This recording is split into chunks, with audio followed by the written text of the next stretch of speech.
ওইভাবে নামাজ পড়ো যেই নামাজের মধ্যে আছে মনোযোগ, ওই নামাজ পড়ো যেই নামাজের মধ্যে আছে ভয়। তুমি নামাজটা পড়তে হবে এমন ভাবে বন্ধু, একজন নামাজে দাঁড়ালেন, বন্ধুরে আমার, নামাজে যখন তিনি দাঁড়ালেন, দাঁড়ানোর পরে তিনি বলতেছেন আমি নামাজটা এমন ভাবে পড়তে চাই। কিভাবে পড়ি? কই আমি নামাজটা এমন ভাবে পড়ি, যখন আমি নামাজে দাঁড়াই আমার কাছে মনে হয় আমি ফুলচেরাতের পোলের উপর দাঁড়িয়েছি। একটু যদি নড়বড় হয় আমি জাহান্নামে নিক্ষিপ্ত হব। তার মানে হলো আমি এতটাই মনোযোগের সাথে নামাজ পড়েছি যেন আমার নামাজটা বিন্দু পরিমাণ কোনো আংশিকভাবে যেন অগ্রহণযোগ্য বলে আল্লাহর কাছে গৃহীত না হয়। তিনি বলতেছেন আমার কাছে মনে হয় রে এটা আমার জীবনের শেষ নামাজ।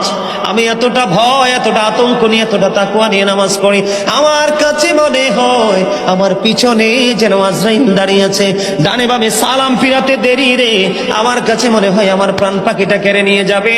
আমি যখন নামাজে দাঁড়াই আমার কাছে মনে হয় আমি যেন বাইতুল্লাহর সামনে দাঁড়িয়ে আছি। আমার কাছে মনে হয় আমার ডান দিকে জান্নাত অবস্থিত, বাম দিকে আমার জাহান্নাম অবস্থিত। এমন তাকওয়া ভয় নিয়ে নামাজে দাঁড়াই, আর ওই নামাজের জন্যই রয়েছে বড় সফলতা।